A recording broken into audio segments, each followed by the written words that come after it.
Bem-vindo ao canal Escatológico, porque temos visto tantos ataques à doutrina ou à concepção escatológica de um arrebatamento pré-tribulacional. Então, você já se perguntou por que essa doutrina ou essa concepção é atacada tão frequentemente e com tanto vigor? A razão é muito simples. Satanás detesta essa ideia ou essa revelação de modo intenso.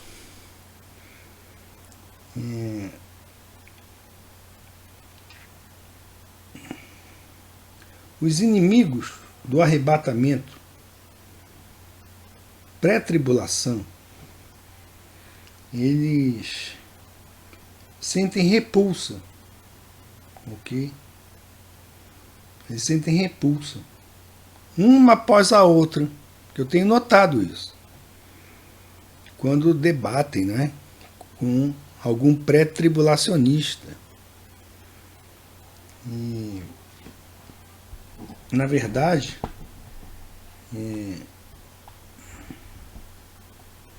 eles tentam provar que o arrebatamento pré-tribulação não é biblicamente defensável. Então eles interpretam de modo errado, segundo Tessalonicenses 2, 1 a 4. Porque essa passagem diz o seguinte.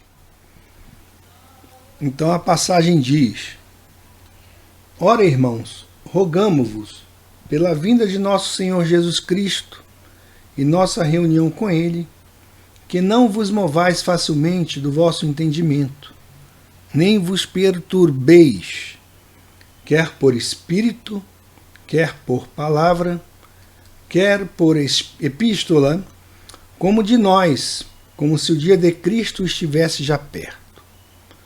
Ninguém de maneira alguma vos engane, porque não será assim sem que antes venha a apostasia e se manifeste o homem do pecado, o filho da perdição, o qual se opõe e se levanta contra tudo o que se chama Deus ou se adora, de sorte que se assentará como Deus no templo de Deus, querendo parecer Deus. Bom, essa palavra apostasia aí no texto, pessoal, ela não foi traduzida, ok? Apostasia. Entretanto, tem uma Bíblia, que é a Bíblia de Estudo King James, Bíblia de Estudo Holman, da versão King James Version, ok? Que ela traduz essa palavra apostasia, ok? Então vamos ver a tradução nessa versão, ok? A versão que acabei de ler é a versão da Corrigida Fiel. Vamos ver agora dessa King James Version aqui. A Bíblia de Estudo Holman, tá, pessoal? Então ela fala assim: Suplicamo-vos, irmãos, com respeito à vinda de nosso Senhor Jesus Cristo e nossa reunião com Ele, que não vos movais facilmente da vossa mente, nem vos perturbeis, quer por espírito, quer por palavra, quer por carta, como de nós, como se o dia de Cristo estivesse já perto. Ninguém vos engane de maneira alguma, pois aquele dia não virá sem que primeiro venha uma separação, e que o homem do pecado seja revelado, o filho da perdição, o qual se opõe e se levanta contra tudo o que se chama Deus ou se adora, de modo que se assentará como Deus no templo de Deus, querendo parecer Deus. Então, essa palavra separação, ela traduz o termo apostasia, ok? E a palavra separação também pode ser traduzida como afastamento, ok? Separação pode significar deserção religiosa, ok? E uma outra visão alternativa é que separação se refere a um tipo de afastamento totalmente diferente, ok? Que é a partida da igreja da terra, conhecida como arrebatamento, que acontecerá antes do início do dia do Senhor. Então, os pré-tribulacionistas, ok? Eles têm respaldo bíblico total para afirmarem o seu entendimento de um arrebatamento pré-tribulacional, ok? Então, essa tradução, que para mim eu entendo que é perfeita, ok? Ela se coaduna com o pensamento de Paulo. Paulo não estava dizendo que antes que o arrebatamento pudesse ocorrer, os tessalonicenses, os cristãos, primeiro teriam de testemunhar a grande apostasia, que seria um afastamento da doutrina, né? E ficar sabendo a identidade do homem do pecado. Ao contrário, Paulo estava dizendo exatamente o oposto. Ele estava dizendo que, como a grande apostasia ainda não tinha acontecido, e como o homem do pecado ainda não tinha sido revelado, o arrebatamento, que é justamente a apostasia ou o afastamento da igreja da terra, não poderia ter ocorrido.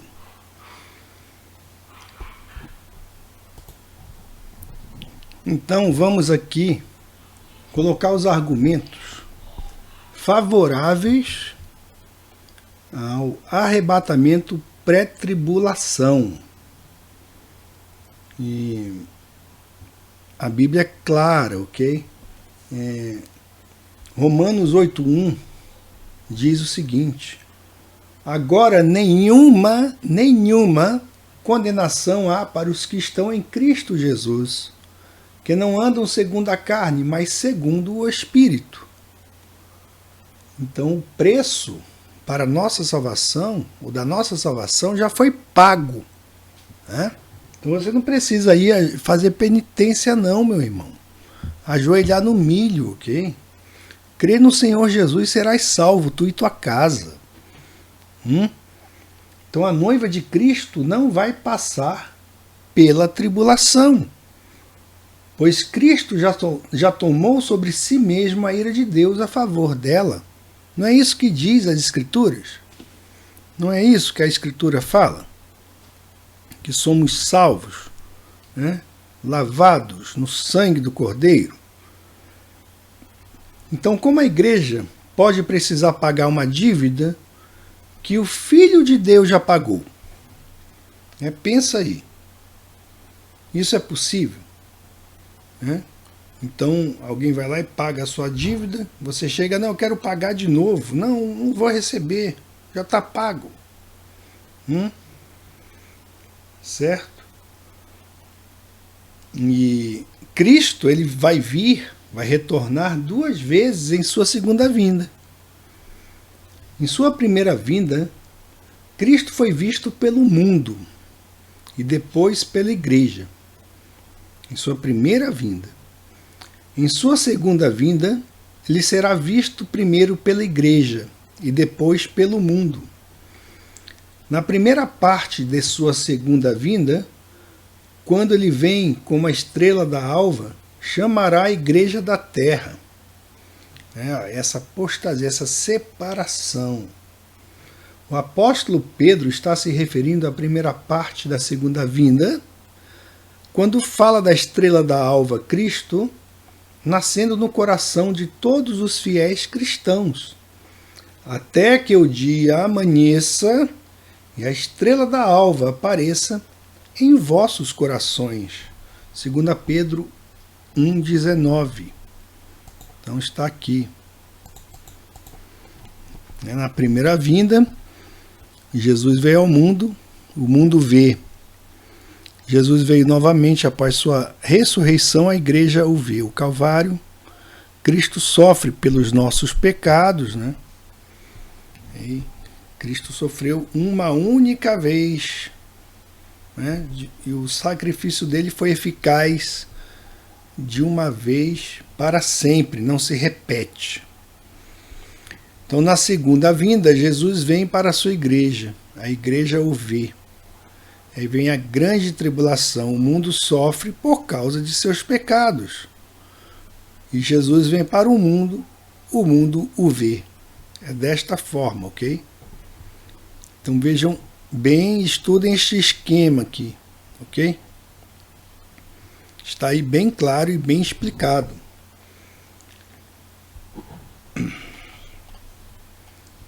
E o dia de Cristo vai vir antes do dia do Senhor. O dia de Cristo não é o dia do Senhor. O dia do Senhor implica em ira. Mas, ao contrário, o dia da ressurreição, arrebatamento, implica em salvação. E esse dia precede o dia do Senhor, tendo por certo isto mesmo, que aquele que em vós começou a boa obra, a aperfeiçoará até ao dia de Jesus Cristo. Então está esse texto em Filipenses 1,6. Vamos ler aqui, Filipenses 1,6. Filipenses 1,6.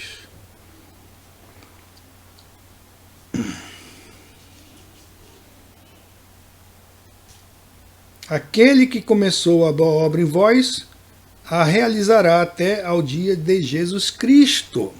Então existe então o dia de Jesus Cristo. Não é uma invenção dos pré-tribulacionistas, ok? Tem o dia de Jesus, onde os crentes são aperfeiçoados, e o dia do Senhor, que é julgamento, ou o dia da angústia de Jacó, ok? Que é a grande tribulação, que virá sobre Israel e sobre os ímpios, né, que não aceitaram o evangelho da graça, ok? Então, o dia de Cristo é o dia para o qual a igreja está pacientemente aguardando. 2 Tessalonicenses 2,2. Que não vos movais facilmente do vosso entendimento, nem vos perturbeis, quer por espírito, quer por palavra, quer por epístola, como de nós, como se o dia de Cristo estivesse já perto. O dia de Cristo. Guardem bem esta expressão. Paulo repreendeu a igreja em Corinto por tolerar a presença de fornicadores em seu meio e pediu que eles excluíssem certo indivíduo, tanto para o próprio bem dele quanto o bem da igreja. Então Paulo diz: seja esse tal entregue a Satanás para a destruição da carne, para que o espírito seja salvo no dia do Senhor Jesus.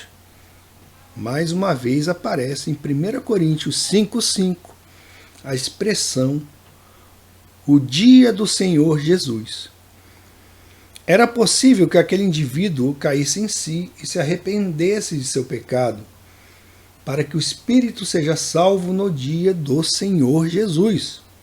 Ele não está falando aqui do julgamento naquele dia, mas exatamente o oposto.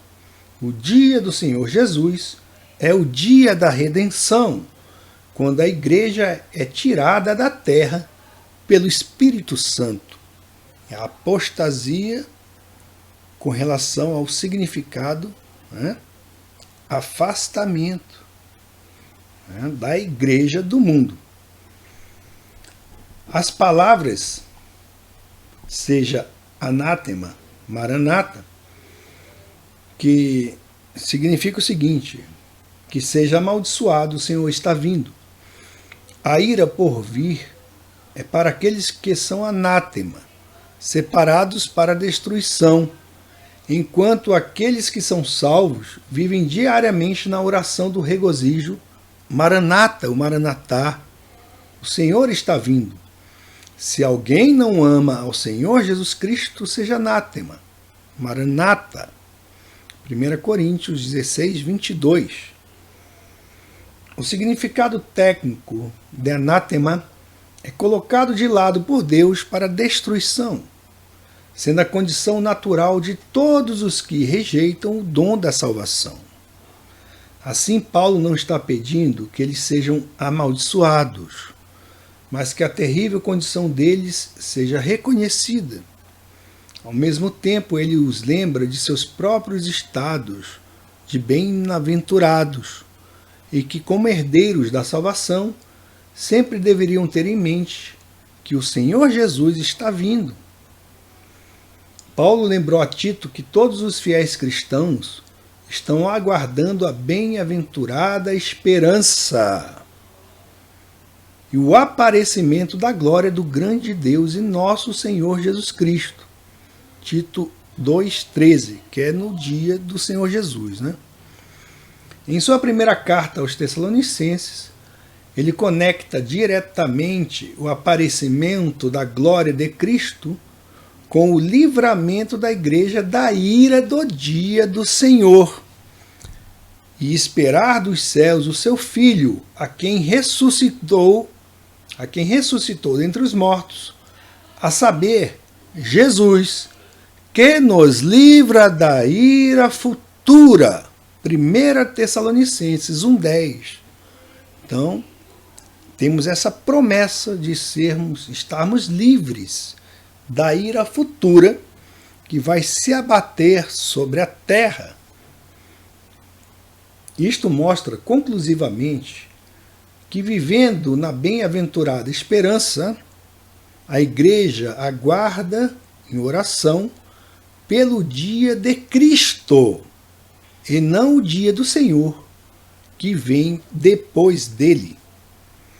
Se o dia do Senhor precedesse o dia de Cristo, então toda vez que um fiel cristão orasse pelo retorno de Cristo, por exemplo, por meio da oração Maranata, estaria orando também para que a ira de Deus caia sobre o mundo. O profeta Amós proibiu que isto seja feito. Ai daqueles que desejam o dia do Senhor. Para que quereis vós este dia do Senhor? Será de trevas e não de luz. Então vejam só que esse raciocínio é muito lógico. Amós 5,18. Né? Os versos seguintes confirmam que a igreja, a noiva de Cristo, não vai enfrentar a ira da tribulação. Mas, irmãos, acerca dos tempos e das estações, vocês não necessitam, né, de que eu vos escreva, porque Deus não nos destinou para a ira. Então está escrito, Deus não nos destinou para a ira, mas para a aquisição da salvação por nosso Senhor Jesus Cristo. 1 Tessalonicenses 5, 1-9. Este conforto, não é um conforto, pessoal? Este conforto, esta bem-aventurada esperança, está enraizada no retorno de Cristo para sua noiva. A palavra ira sempre se refere à operação da ira de Deus na terra. Assim, a salvação para a qual o verso acima se refere é o livramento da ira por vir, qual seja os 7 anos da grande tribulação, quando o mundo vai sofrer por causa de seus pecados. A tribulação, ela é a expressão final da ira de Deus. O grande dia do Senhor está perto. Vejam só, agora já mudou, né? Não é mais o dia de Jesus, é o dia do Senhor. O grande dia do Senhor está perto. Sim, está perto e se apressa muito. Amarga é a voz do dia do Senhor. Clamará ali o poderoso.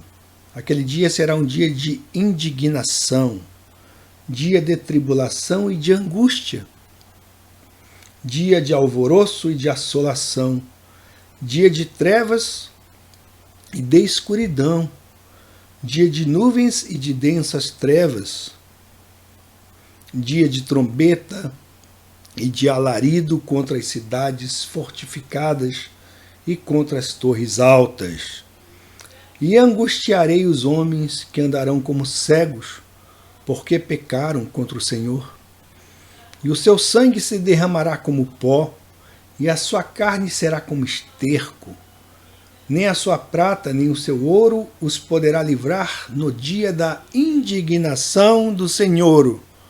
Mas pelo fogo do seu zelo, toda esta terra será consumida, porque certamente fará de todos os moradores da terra uma destruição total e apressada.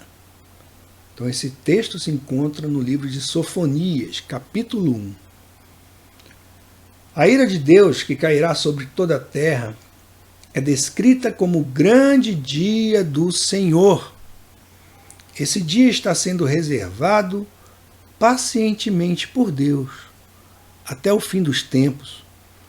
O apóstolo Paulo torna muito claro que a ira de Deus será direcionada somente contra aqueles que mantêm a verdade em injustiça. Porque do céu se manifesta a ira de Deus sobre toda a impiedade e injustiça dos homens que detêm a verdade e injustiça. Ademais, isto virá sobre todo o mundo para tentar os que habitam sobre a terra. Como a igreja não mantém a verdade e a injustiça, não poderá estar na terra durante o tempo da ira de Deus, quando pelo fogo do seu zelo toda esta terra será consumida. O Senhor vê a igreja exatamente como seu filho a vê. Igreja gloriosa, sem mácula, nem ruga, nem coisa semelhante, mas santa e irrepreensível. Efésios 5, 27. Então esse é o poder de Deus, né? Este é o poder de Deus, o Evangelho é isso. Que Deus tomou sobre si, né? Cristo tomou sobre si os nossos pecados para tornar, né, a sua igreja gloriosa e sem mácula. Portanto, dado que a igreja já é o corpo de Cristo, a visão que ela poderá, apesar disso, estar sujeita à ira de Deus, mesmo que somente em parte, está em conflito direto com a totalidade e perfeição da expiação vicária de Cristo, ou expiação substituta, né? Então, vicário significa substituto. Então, o vicário de Cristo na terra é o Espírito Santo, né? Não é nenhum líder religioso, ok? Como diz o apóstolo Paulo, portanto, agora nenhuma condenação há para os que estão em Cristo Jesus, que não andam segundo a carne, mas segundo o Espírito. Nesse sentido, então, a igreja precisa passar pela tribulação de modo a ser purificada aos olhos de Deus? De modo algum. A própria ideia entra em conflito profundo com tudo aquilo que a Bíblia ensina sobre a igreja e sobre o nosso Pai amoroso, cuja misericórdia dura para sempre. Pouco antes de destruir o mundo no dilúvio, o Senhor disse: não contenderá o meu espírito para sempre com o homem, porque ele também é carne, porque os seus dias serão 120 anos. O Senhor fez uma declaração similar em relação à tribulação, quando disse que removerá aquele que agora retém. O paralelo chocante entre esses dois grandes julgamentos sugere fortemente que meu espírito e aquele que agora retém são o mesmo. Como o Espírito Santo habita na igreja e nunca a deixará, vai precisar levá-la com ele quando se retirar do caminho para deixar de reter o anticristo. Esse argumento também é muito forte. Como a igreja, o corpo de Cristo, não pode ser dividida em segmentos, essa promessa precisa se aplicar à noiva como um todo. Isto é, a soma de todos os fiéis que viveram na época da igreja. Como guardaste a palavra da minha paciência, também eu te guardarei da hora da tentação que há de vir sobre todo o mundo, para tentar os que habitam na terra. A palavra grega para habitar na frase habitam na terra tem uma importante conotação que não é encontrada na tradução para o português, ok?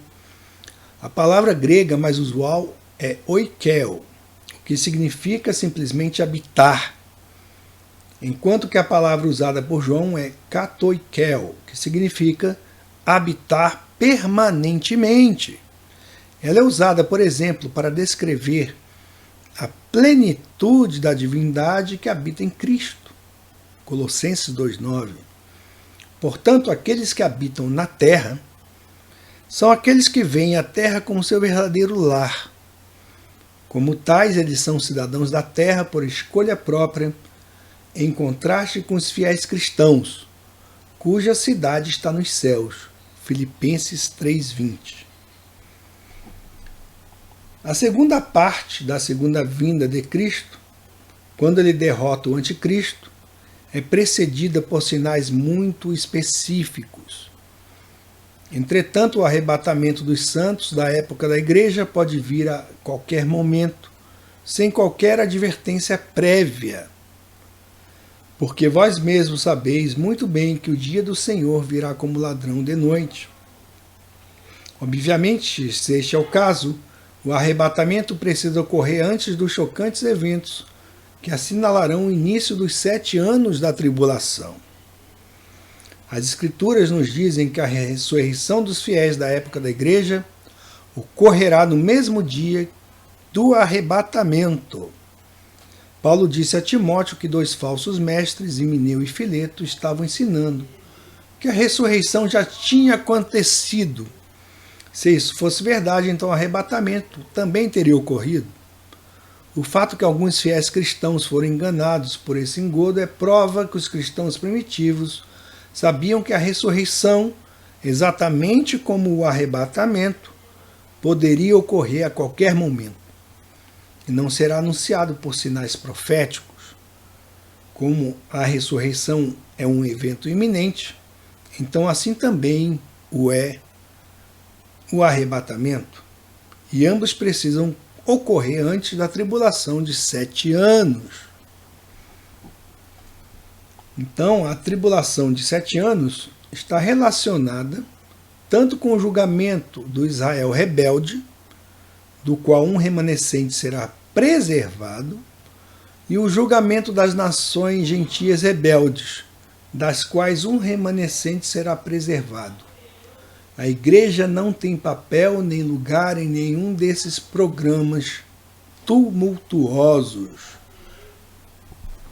Todas as 70 semanas de Daniel estão relacionadas com Israel. As primeiras 69 semanas já se passaram, porém a 70ª, sendo os 7 anos da tribulação, ainda está para começar. A 69ª semana terminou imediatamente antes da igreja ser fundada em Pentecostes. Naquele ponto, o relógio profético de Israel foi colocado em espera e não reiniciará até que a igreja seja completada e removida da terra. Israel foi a testemunha escolhida do Senhor Deus na terra até o fim da 69ª semana, quando então a igreja assumiu esse papel singular. Israel não poderá voltar a assumir aquele papel e se tornar novamente a testemunha escolhida de Deus na terra, como prometido nas Escrituras, até que a igreja seja removida.